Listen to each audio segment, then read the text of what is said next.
جب بھی کربلا کا ذکر آتا ہے تو دو ناموں کو لوگ کبھی معاف نہیں کرتے، یزید اور شمر۔ اگر ظلم کی شکل دی جائے تو وہ شمر کا چہرہ ہوگا۔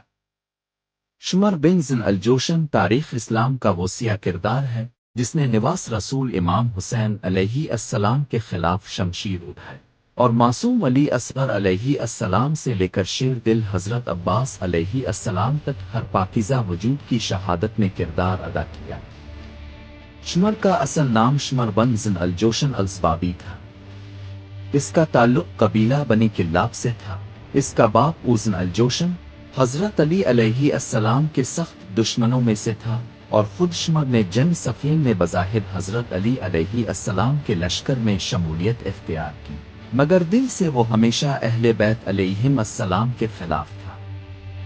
وقت کے ساتھ شمر کی دنیا پرستی، حسد اور اقتدار کی خواہش نے اسے مکمل طور پر باطل کے ساتھ ملا دیا۔ شمر کا امام حسین علیہ السلام سے دشمنی کا ایک اور پہلو یہ بھی تھا کہ حضرت عباس علیہ السلام اور ان کے بھائیوں سے اس کا دور کا قبیلوی تعلق تھا۔ یہی وجہ تھی کہ وہ کربلا کے میدان میں عبید اللہ بن زیاد کی طرف سے حضرت عباس علیہ السلام اور ان کے بھائیوں کے لیے ایک امان نامہ لے کر آیا، مگر جب ان پاک ہستیوں نے یہ کہہ کر انکار کر دیا کہ ہم امام حسین علیہ السلام کے بغیر زندگی کا تصور بھی نہیں کرتے، تو شمر کی حسد اور دشمنی اور بڑھ گئی۔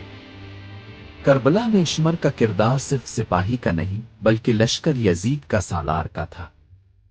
اس نے نہ صرف امام حسین علیہ السلام کے خیموں پر حملے کا حکم دیا بلکہ بچوں کو ڈرایا، خواتین کو بے پردہ کیا، اور سب سے بڑھ کر نواس رسول کے گلے پر خنجر چلایا۔ وہ لمحہ جب امام حسین علیہ السلام سجدے میں تھے اور شمر نے ان کے سر اقدس کو جدا کیا، وہ انسانیت کے ماتھے پر ایک ایسا داغ ہے جو کبھی نہیں مٹے گا۔ کربلا کے بعد شمر کو یہ گمان تھا کہ وہ جیت گیا، مگر حقیقت میں وہ ہمیشہ کے لیے لعنت کا نشان بن چکا۔ کربلا کے چند سال بعد مختار سقفی نے اہل بیت علیہم السلام سے وفاداری اور مظلوموں کے خون کا بدلہ لینے کے لیے کوفہ میں قیام کا اعلان کیا۔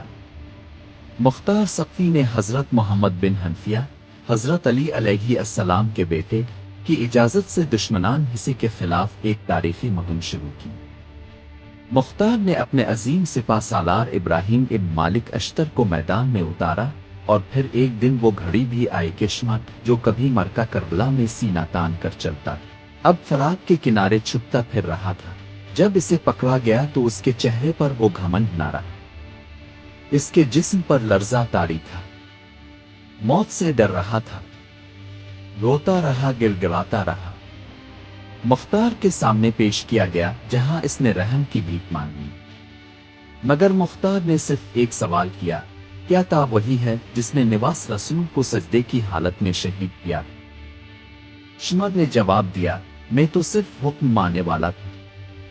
مختار نے جواب دیا، پھر تو بھی اس ظالم کے ساتھ جلے گا جس کا حکم مانا۔ پھر ابراہیم ابن مالک اشتر نے اس ظالم کی گردن تن سے جدا کی اور اس کا لاشا گلیوں میں پھینک دیا گیا جہاں کتے اسے چاٹتے رہے۔